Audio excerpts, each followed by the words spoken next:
बिहार में उपेंद्र कुशवाहा की पार्टी रालोसपा को बड़ा झटका। उपेंद्र कुशवाहा और नीतीश कुमार की बढ़ती नजदीकियों से नाराज बागी नेता। राज्य के छात्रों की पढ़ाई को दी जा रही प्राथमिकता। झारखंड सरकार ने ई कल्याण स्कॉलरशिप की शुरुआत की। उच्च शिक्षा के लिए किया जा रहा प्रोत्साहित। नेपाल की सीमा 11 महीने से बंद। सीमावर्ती क्षेत्र के लोग परेशान। कम्युनिस्ट पार्टी के कार्यकर्ताओं ने सरकार के खिलाफ खोला मोर्चा।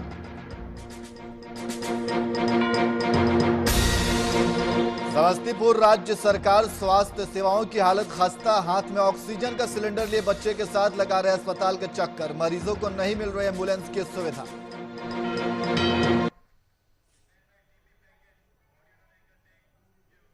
नमस्कार, मैं नियाज खान और आप देख रहे हैं वीआईपी न्यूज। अब सीधे रुख करते हैं खबरों की ओर। राजनीति में आरोप प्रत्यारोप, टूटना छूटना और बिगड़ना लगा रहता है, इसलिए बार बार यही कहा जाता है कि यह राजनीति है साहब, कब कहां क्या हो जाए किसी को पता नहीं होता। अब उपेंद्र कुशवाहा की बात कर लेते हैं। कुशवाहा को इस बात का शायद ही अंदाजा होगा कि आरएलएसपी के 41 नेता एक साथ बागी हो जाएंगे। आखिर ऐसा भी क्या कर दिया था उपेंद्र कुशवाहा ने जो एक साथ 41 नेता नाराज होकर चले गए।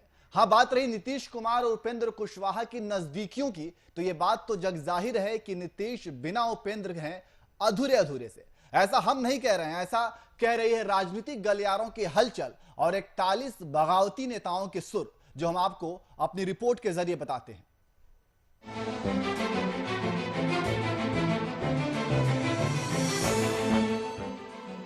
ये राजनीति है साहब, यहाँ कब क्या हो जाए कुछ कहा नहीं जा सकता। आए दिन या तो कोई विधायक पार्टी से बगावत करता है या फिर अपनी ही पार्टी में रहकर दूसरी पार्टी के शीर्ष नेताओं से नजदीकियां बढ़ाता है। ऐसा ही कुछ नजारा देखने को मिला है बिहार की राजनीति में, चाहे फिर वो एलजेपी हो या आरएलएसपी। जी हाँ, आरएलएसपी के 41 सिपाही साथ छोड़ गए उपेंद्र कुशवाहा का। जैसा कि कई दिनों से चर्चा भी चल रही थी उपेंद्र कुशवाहा और नीतीश कुमार की नजदीकियों की, बस यही बात आरएलएसपी के नेताओं को नागवार गुजरी और छोड़ दिया एक ही बार में पार्टी के 41 नेताओं ने आरएलएसपी का साथ। बिहार में उपेंद्र कुशवाहा की पार्टी के लिए ये एक बड़ा झटका है। पार्टी नेता विनय कुशवाहा ने दावा करते हुए कहा है कि अभी ये सिलसिला मात्र शुरू हुआ है, आने वाले दिनों में और नेता पार्टी से इस्तीफा दे देंगे। विनय कुशवाहा ने कहा है कि पार्टी के नेता मुख्यमंत्री नीतीश कुमार के खिलाफ सड़क पर उतरे, लेकिन उन्हीं के पार्टी प्रमुख उपेंद्र कुशवाहा नीतीश कुमार से नजदीकियां बढ़ा रहे हैं। उपेंद्र कुशवाहा पर यह भी आरोप है कि उन्होंने कुशवाहा समुदाय को गुमराह किया है। माना यह भी जा रहा है कि आरएलएसपी के 90% नेता जेडीयू के साथ विलय के पक्ष में नहीं है। बीते दिनों पार्टी की स्थापना के 90 साल का जश्न मनाया जा रहा था। इस कार्यक्रम में राष्ट्रीय अध्यक्ष उपेंद्र कुशवाहा ने पार्टी के जेडीयू में विलय के सवाल को निराधार बताया और कहा कि पार्टी अपना कार्यक्रम कर रही है। उपेंद्र कुशवाहा ने यह भी कहा कि भविष्य में भी पार्टी कॉलेजियम सिस्टम के खिलाफ, शिक्षा के सवाल पर और किसान युवाओं के मुद्दे पर संघर्ष जारी रखेगी। वैसे उपेंद्र कुशवाहा का मुख्यमंत्री नीतीश कुमार के साथ रहने और उनसे जुदा होने का कोई पहला ये मौका नहीं है। उपेंद्र ने अपनी राजनीतिक पारी की शुरुआत नीतीश कुमार के नेतृत्व में ही शुरू की थी। उसके बाद कुशवाहा इससे पहले 2 बार अलग हुए। इससे पहले नवंबर 2009 में उपेंद्र कुशवाहा ने अपनी राष्ट्रीय समता पार्टी का विलय जेडीयू में किया था। कुशवाहा हालांकि अब कहते हैं कि वे नीतीश कुमार से कभी अलग नहीं हुए। अब उपेंद्र कुशवाहा के अंतर्मन में क्या चल रहा है, ये तो कुशवाहा ही भली भांति जानते हैं। फिलहाल 41 नेताओं ने आरएलएसपी से किनारा करते हुए यही दावा किया है कि नीतीश संग गलबहिया कर रहे हैं Upendra Kushwaha. Desk report, VIP news.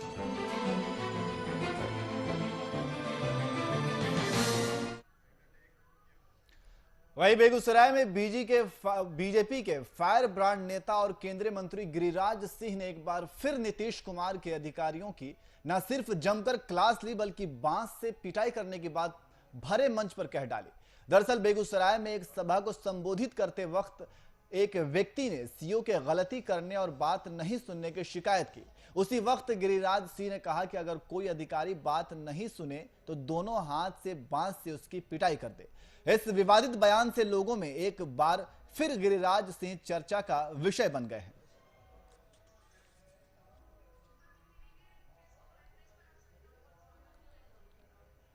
ऐसे शब्द हम नहीं सुनना चाहते।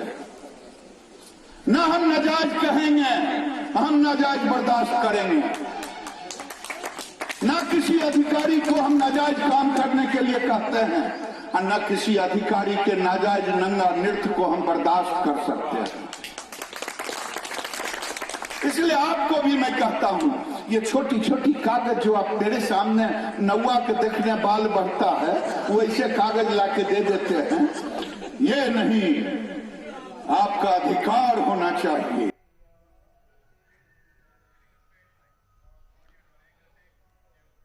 वहीं एक तरफ राज्य सरकार स्वास्थ्य सेवाओं में बेहतरी के दावे करती है और स्वास्थ्य मंत्री विधानसभा में पर्याप्त डॉक्टर और स्टाफ होने की बात करते हैं, लेकिन इन सब के बीच कुछ ऐसी तस्वीर सामने आ जाती है जिसे देखने के बाद इन दावों पर विश्वास करना मुश्किल हो जाता है। समस्तीपुर के सदर अस्पताल में भी ऐसी ही कुछ तस्वीर सामने आई है, जहां एक युवक हाथ में ऑक्सीजन सिलेंडर लेकर जाता हुआ दिख रहा है। वहीं सिलेंडर से निकली एक पाइप पीछे चल रही महिला की गोद में मौजूद बच्चे से जुड़ा है। बच्चे और सिलेंडर को थामे महिला और युवक पूरे अस्पताल का चक्कर लगाते हैं, लेकिन अस्पताल के किसी स्टाफ ने ना तो उन्हें स्ट्रेचर उपलब्ध कराया, ना उनकी कोई मदद की। बताया गया कि वह सभी मोरवा प्रखंड अस्पताल से बच्चे का इलाज कराने आए थे। इस दौरान मोरवा अस्पताल की तरफ से एम्बुलेंस की सुविधा देने की जगह सिर्फ ऑक्सीजन सिलेंडर उपलब्ध कराया गया।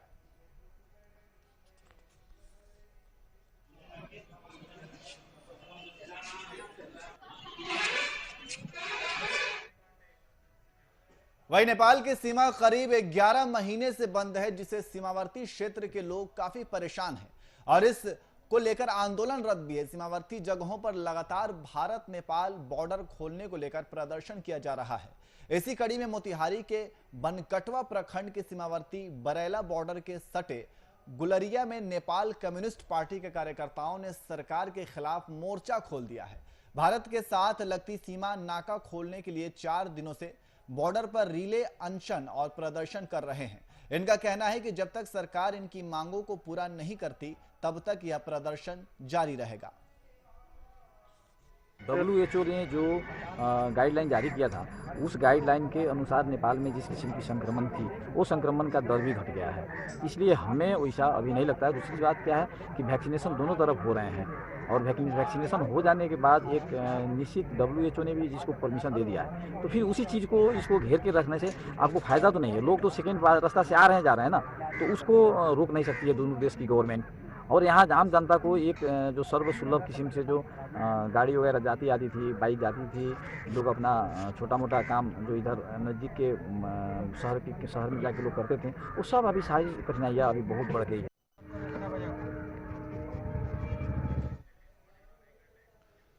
वहीं किसानों के प्रति झारखंड सरकार के उदासीन और असहयोगात्मक रवैये के विरोध में बीजेपी ने किसान मोर्चा के पद यात्रा निकाली है। ये पद यात्रा बीजेपी जिला अध्यक्ष बलराम दुबे के नेतृत्व में बीजेपी जिला कार्यालय पाकुड़ गोकुलपुर से लेकर पाकुड़ उपायुक्त कार्यालय तक निकाली गई। साथ ही राज्यपाल के नाम का एक ज्ञापन पाकुड़ उपायुक्त को सौंपा गया है।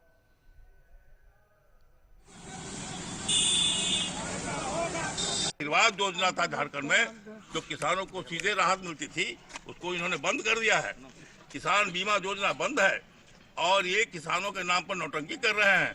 और इस तरह से भारतीय किसान मोर्चा बिहार प्रदेश ने निर्णय किया है कि अब सिंबॉलिक हमारा यहाँ पर आज का यह प्रदर्शन है। आगे हम विशाल प्रदर्शन करेंगे और किसानों की समस्याओं का समाधान कराकर हम रोज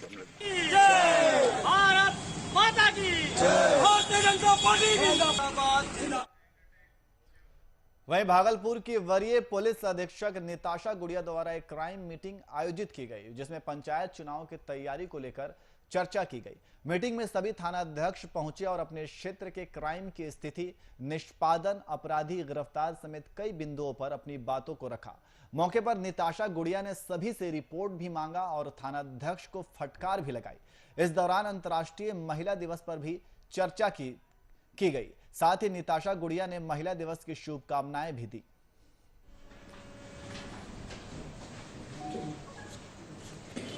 को अंतर्राष्ट्रीय महिला दिवस मनाया जा रहा है और इस संबंध में मैं भागलपुर और बिहार की सभी महिलाओं को बहुत अपनी शुभकामनाएं देना चाहती हूं और मैं यही कहूंगी कि हमें आगे बढ़ कर के अपने कर्तव्यों को और आत्मविश्वास के साथ उनका निर्वहन करना है और साथ ही साथ हमारे जो राइट्स हैं उनको भी समझना हमारे लिए बहुत आवश्यक है।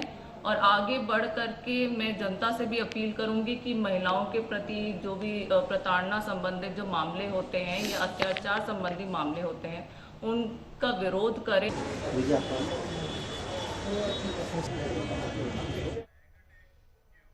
वहीं सीनेट की बैठक से पहले बिहार विश्वविद्यालय के कुलपति से छात्र राजद के प्रदेश प्रधान महासचिव चंदन यादव के प्रतिनिधि मंडल ने विश्वविद्यालय के नेतृत्व में समस्याओं को लेकर वार्ता की गई, जिसमें बीते दिन छात्र राजद के द्वारा 7 सूत्री मांगों को लेकर धरना दिया। उन मांगों पर कुलपति से बातचीत की गई, जिसमें से 4 मांगों पर कुलपति ने छात्र राजद के प्रतिनिधि मंडल को भरोसा दिलाया। साथ ही अन्य मांगों पर 15 दिनों तक का समय भी मांगा है। वहीं इस बारे में जानकारी देते हुए छात्र राजद के प्रदेश प्रधान महासचिव चंदन यादव ने बताया कि छात्रों की समस्याओं पर कुलपति ने राजद के प्रतिनिधि मंडल से वार्ता में भरोसा दिलाया है। कुलपति से हमारी मांगों को लेकर वार्ता हुई। विश्वविद्यालय प्रशासन के द्वारा हम लोग को बुलाया गया था। हमने अपने शिष्टमंडल के साथियों के साथ विश्वविद्यालय प्रशासनिक भवन पहुंचा, वहां कुलपति मौजूद थे। कुलपति से वार्ता हुई, उन्होंने भरोसा दिलाया है और कहा है जो छात्र का भविष्य 19-21 के छात्र पार्ट 1 का फॉर्म भरे, जिनका परीक्षा फॉर्म रिजेक्ट कर दिया गया, उनके भविष्य अभी अंधकार में है। उनको लेकर छात्र राष्ट्रीय जनता दल शुरू के दिन से ही आंदोलन कर रही है। उसी के आंदोलन के कड़ी में आज कुलपति महोदय ने वार्ता के दौरान ये भरोसा दिलाया है निश्चित रूप से हम इन समस्याओं का समाधान करेंगे, छात्र हितों का ख्याल रखेंगे।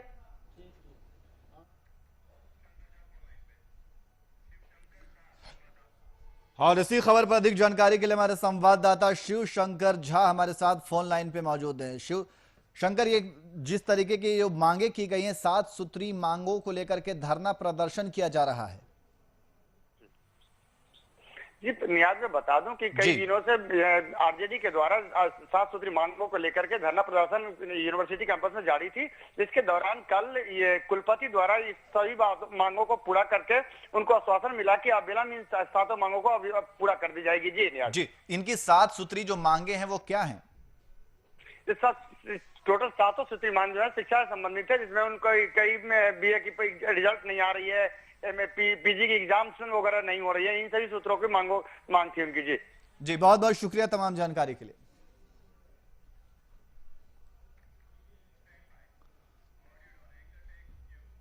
वहीं झारखंड सरकार द्वारा राज्य के विद्यार्थियों की पढ़ाई को प्राथमिकता दी जाती है। राज्य का कोई भी विद्यार्थी शिक्षा के अधिकार से वंचित ना रहे, इसी बात को ध्यान में रखते हुए झारखंड सरकार ने झारखंड ई कल्याण स्कॉलरशिप आरंभ की है। इस योजना के तहत SC, ST, OBC वर्ग के पोस्ट मैट्रिक छात्र छात्राओं को राज्य सरकार द्वारा स्कॉलरशिप प्रदान करना। बता दें कि इस कल्याण छात्रवृत्ति योजना 2021 के जरिए विद्यार्थियों को शिक्षा के प्रति जागरूक करना और उन्हें उच्च शिक्षा के लिए प्रोत्साहित करना है। जिला कल्याण पदाधिकारी ने बताया कि जो बच्चों को आय प्रमाण पत्र देना था, उनमें से काफी बच्चों ने पुराना आय प्रमाण पत्र दिया था, जिससे उनका एप्लीकेशन खारिज हो गया। स्कॉलरशिप एक ऐसा मुद्दा है, अगर नहीं हो पाता है तो बस लास्ट ऑप्शन यही है कि हम लोग कल्याण विभाग का या कल्याण सचिव का घेराव करेंगे, और तो कोई ऑप्शन है नहीं। क्योंकि जब तक छात्र सामने नहीं आएंगे, हम लोग सामने नहीं आएंगे, तब तक वो कुछ नहीं करने जा रहे। क्योंकि जिस तरह से आज उन्होंने बात की कि हम लोग मंगलवार तक खोल देंगे पोर्टल, मतलब ऐसा लग रहा था कि जब हम लोग 5-7 लोग आज गए थे, हमारी टीम के 5-7 लोग गए थे कि बात करते क्या है नहीं है, तो वो सीधा भीड़ देख करके उनको लगा कि भाई इतना लोग है, शायद हम लोग नहीं बोलेंगे तो सब यहाँ बैठ जाए। इस डर से उन लोगों ने बोले कि मंगलवार को खोलेंगे, वेडनेसडे को तुम लोग आके चेक कर लेना। तो ये सिर्फ भरभरी बोलना, कुछ लिखित नहीं देना, कहाँ तक हम इसको माने कि वो सही। ये इसमें ऐसा है कि बच्चों का फॉर्म, जो बहुत सारे बच्चे हैं जो आय प्रमाण पत्र देना था, बहुत सारे बच्चों ने एक्नॉलेजमेंट लगाया, बहुत सारे बच्चे जो हैं पुराना आय प्रमाण पत्र लगाया, जिसके कारण हम लोगों ने उनका एप्लीकेशन जो है रिजेक्ट कर दिया। अभी विभाग से बातचीत हुई है, लगभग 4000 बच्चे थे, तो काफ़ी बच्चे आके यहाँ पर हमारे पास रो रहे थे कि हमारा स्कॉलरशिप रुक जाएगा, बहुत दिक्कत हो जाएगी। तो विभाग से, चूँकि ऑप्शन हमारे पास एडिट करने का ऑप्शन हमारे पास नहीं था, वो विभाग ही इसमें करता है। तो हम लोगों ने फिर एक कल लेटर लिखा, परसों हम लोगों ने एक लेटर लिखा और बात भी हुई थी वीडियो कॉन्फ्रेंसिंग में। वो हमारा एडिट का ऑप्शन बच्चों के लिए खुल गया है।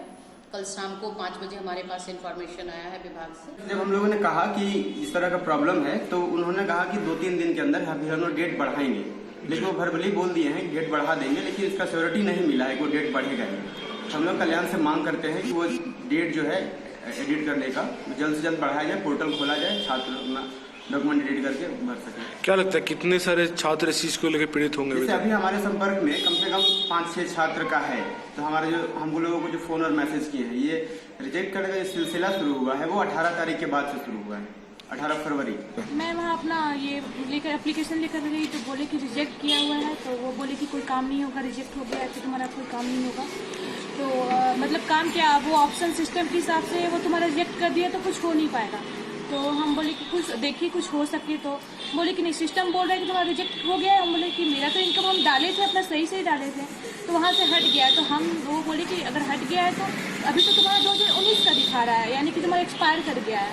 तो हम बोले एक्सपायर कर गया तो फिर मेरा कैसे होगा, हम तो उसी पे डिपेंड है, मेरा एग्जाम का स्कॉलरशिप पढ़ाई हम उसी पर कर रहे हैं। अगर हमको स्कॉलरशिप नहीं मिलेगा तो हम कंप्लीट कैसे करेंगे पढ़ाई। और इसी खबर पर अधिक जानकारी के लिए हमारी संवाददाता करिश्मा सिन्हा हमारे साथ फोन लाइन पे मौजूद हैं। करिश्मा, ई कल्याण स्कॉलरशिप की शुरुआत की गई है। जी नियाज, देखिए झारखंड सरकार द्वारा राज्य के विद्यार्थियों की पढ़ाई की जो प्राथमिकता है वो दी जा रही है, और यह भी सुनिश्चित किया जा रहा है कि राज्य का जो भी विद्यार्थी है वो शिक्षा के अधिकार से वंचित ना रहे। इसी बात को ध्यान में रखते हुए झारखंड सरकार ने झारखंड ई कल्याण जो छात्रवृत्ति है उसका शुरुआत की है। देखिए, इस योजना के तहत SC, ST, OBC वर्ग के जो पोस्ट मैट्रिक छात्र छात्राएं हैं उसको राज्य सरकार द्वारा स्कॉलरशिप प्रदान किया जाता है। लेकिन बात अगर यहाँ विद्यार्थियों की जाए न्यास, तो विद्यार्थियों को काफी मुश्किलों का सामना करना पड़ रहा है, क्योंकि जब वो फॉर्म भरे स्कॉलरशिप का तो स्कॉलरशिप में एडिट की ऑप्शन आ नहीं रही है। जब वो फॉर्म भर लेते हैं तो दूसरे तीसरे दिन ही एडिट की ऑप्शन आ जाती है, लेकिन एडिट की ऑप्शन आ नहीं रही है। तो विद्यार्थी इससे काफी परेशान है, क्योंकि स्कॉलरशिप से उन लोग की पढ़ाई हो रही है। इसलिए उन लोगों ने अपनी कल्याण विभाग से बात की। जब हमने भी उनसे बात करने की कोशिश की तो उन्होंने यही कहा कि अब एडिट की ऑप्शन आ जाएगी। हालांकि गलती उनके विभाग से भी थी कि एडिट की ऑप्शन नहीं आ रही थी, और जो भी क्योंकि यहाँ पे जमा किया जाता है आय, जो आय हम लोग का सर्टिफिकेट रहता है उसको जमा करने की यहाँ पे प्रक्रिया शुरू हुई थी, लेकिन यहाँ पे जिनकी आय सर्टिफिकेट है वो पुरानी नहीं होने के बजाय उनकी रिजेक्ट कर दी गई थी। लेकिन अब जब हमने बात की कल्याण अधिकारी से, तब उन्होंने कहा कि अब एडिट की ऑप्शन आ गई है और बच्चे अब अपने फॉर्म जो भरे हैं उसको एडिट कर सकते हैं। जी नियाज। जी करिश्मा, बहुत बहुत शुक्रिया तमाम जानकारी के लिए।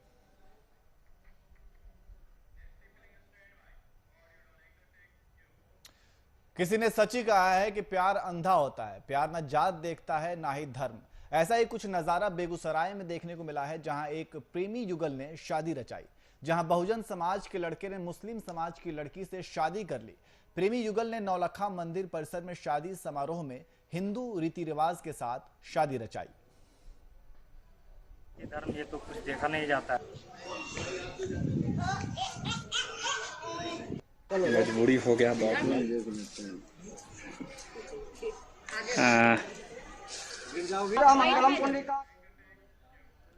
वहीं पटना में मोबाइल झपटमारी की घटनाओं में लगातार इजाफा हुआ है। ताजा मामला पटना के शास्त्री नगर थाना क्षेत्र के पटेल नगर का है, जहां रोड नंबर 4 में एक बाइक सवार 2 अपराधियों ने युवक का मोबाइल छीनकर फरार हो गया।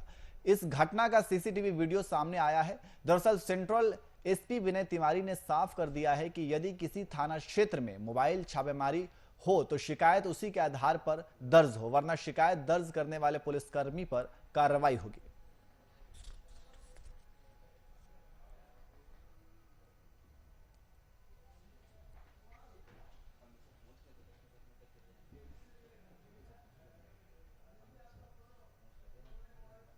जो भी पुराने अभियुक्त हम लोगों के हैं, क्योंकि हम लोग लंबित कानूनों की समीक्षा भी कर रहे हैं केसेस की, तो जो भी पुराने केस जो बाइकर गैंग से संबंधित हैं उसमें जो अभियुक्त वांछित हैं उनकी गिरफ्तारी के लिए हम लोग अभियान चला रहे हैं। साथ ही साथ सभी थाना प्रभारियों को भी इस मामले में अलर्ट कर दिया गया है और हम लोग स्वयं इस पर लगातार नज़र भी रखे हुए हैं और जो खास करके ऐसी मोबाइल छीनने की जो घटनाएं होती हैं, उन मोबाइल छीनने की सारी घटनाओं को CIR में एक साथ समीक्षा की जा रही है और सभी मोबाइल को टेक्निकल सर्वेलेंस के आधार पर हम लोग प्रयासरत हैं कि अधिक से अधिक मोबाइल बरामद हों और ये छीनने की घटनाओं पर अंकुश करें।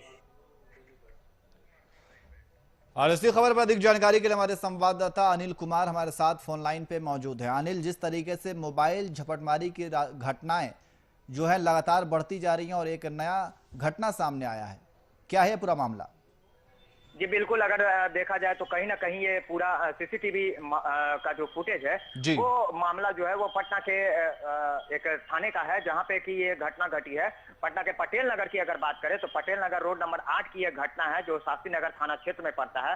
वहीं पे एक युवक के मोबाइल छीनने की ये घटना है, जहाँ एक बाइक पर दो सवार अपराधियों ने मोबाइल छिनतई की घटना को अंजाम दिया है। हालांकि इस पूरे मामले को अगर देखा जाए तो कहीं ना कहीं मोबाइल छिनतई की जितनी भी घटनाएं विभिन्न थाना क्षेत्रों में दर्ज की जाती है, वो कहीं ना कहीं शिकायतों में इधर उधर किया जाता है, या तो फिर पुलिस की तरफ से दबाव दिया जाता है कि आप इसे गिरा हुआ ही दर्ज करवाएं, सनहा केवल दर्ज किया जाता है, जबकि इस पे FIR दर्ज होना चाहिए। तो अब साफ तौर पे सेंट्रल SP विनय तिवारी ने भी यह साफ कर दिया है कि अब जितने भी मोबाइल छिनतई के घटना होंगे उस पर त्वरित कार्रवाई होगी और वहीं FIR भी दर्ज किया जाएगा और मोबाइल छिनतई की घटनाओं में जितने भी संलिप्त अपराधी है उनको चिन्हित किया जाएगा और CCTV फुटेज के आधार पर उनकी गिरफ्तारी की जाएगी। तो इस तरह से अगर देखा जाए तो कहीं ना कहीं अब पटना की पुलिसिंग जो है वो मुस्तैद हो चुकी है, हो रही है। और उसी कड़ी में अगर विनय तिवारी सेंट्रल SP की बात करें तो उन्होंने भी साफ तौर पे यह दिशा निर्देश दे दिया है कि अब जितने भी थानों में ये मामले आएंगे मोबाइल छिनतई की, वो तुरंत दर्ज कर अपराधियों को चिन्हित कर उनको गिरफ्तारी की कार्रवाई की जाएगी। जी, तो क्या इस मामले में आरोपियों को पकड़ा गया है? जी, अगर जिस तरह से ये CCTV हाल ही का है, अगर बीते दिन की अगर बात करें हम तो ये कल का मामला सामने आया है और इसके बाद से शास्त्री नगर में इसकी FIR दर्ज की गई है और लगातार जो है पुलिस की ओर से कार्रवाई की जा रही है। जी अनिल, बहुत बहुत शुक्रिया तमाम जानकारी के लिए।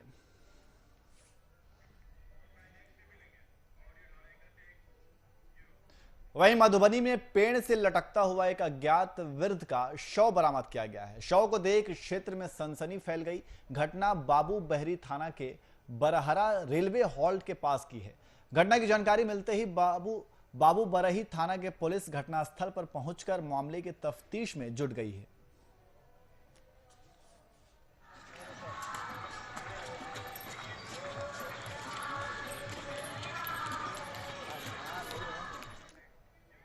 वही शराबबंदी लागू होने के बाद भी बिहार में शराब तस्करों का बोलबाला है। शराब की खरीद बिक्री धड़ल्ले से की जा रही है। मामला कैमूर जिले के मोहनिया थाना क्षेत्र का है, जहां लाइन होटल में जाम छलकाते और हंगामा करते 6 लोग पाए गए, जिसमें से ब्रेथ एनालाइजर मशीन से 3 बैंक कर्मियों के शराब पीने की पुष्टि हुई, जिसके बाद पुलिस ने तीनों को गिरफ्तार कर जेल भेज दिया है।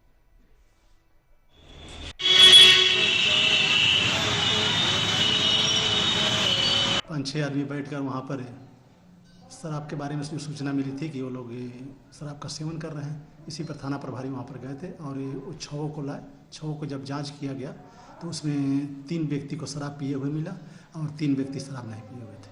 किस जगह से लोगों की गिरफ्तारी हुई सर? ये GT रोड पर जो एक होटल है उसी होटल से।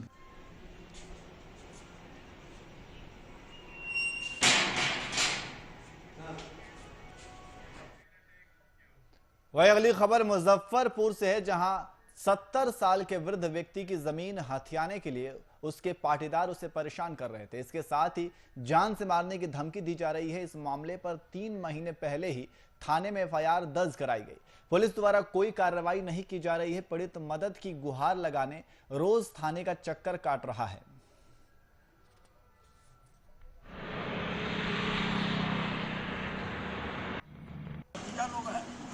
किशोर सिंह और जबरत सिंह, ये सब मिल करके हमारा संपत्ति को लूट रहे हैं। जो मेरा जमीन खरीदा हुआ है अपना पैसा से, पसीना से, और उसको गाछी लगाए हुए हैं, सब दखल कर रहे हैं। थाना पड़ा है, कई बार कहे हैं, आज 6 महीना से दौड़ रहे हैं।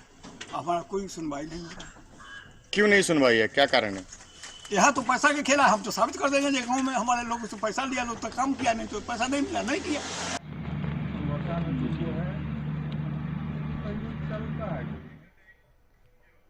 वहीं वर्तमान सरकार बिहार में विकास के दावे तो करते नहीं थकती, पर जमीनी हकीकत कुछ और ही बयां करती है। मामला समस्तीपुर के रोसड़ा प्रखंड का है, जहां नहर पर पुलिया का निर्माण नहीं हुआ है, जिससे शाहपुर गांव के निकट नहर पर पुलिया निर्माण नहीं होने से संपर्क टूट गया है। इससे दर्जनों गांव के लोगों को कई प्रकार की परेशानियों का सामना करना पड़ता है, जिससे सभी गांव के ग्रामीण में आक्रोश है। ग्रामीण जल्द से जल्द पुल निर्माण कराने की बात कर रहे हैं और ऐसा नहीं करने पर आंदोलन करने की चेतावनी दे रहे हैं।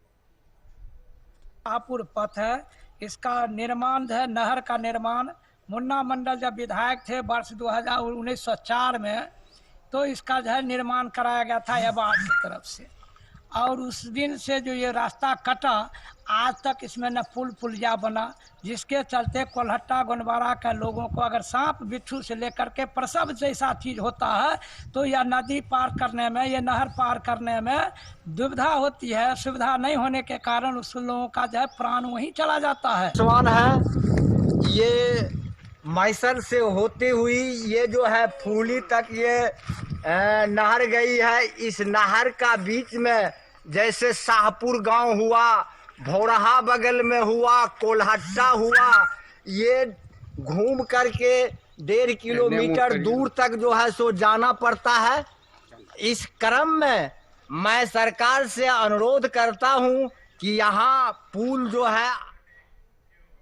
फिलहाल बुलेटिन में इतना ही। देश और दुनिया की तमाम खबरों के लिए देखते रहिए VIP न्यूज। नमस्कार।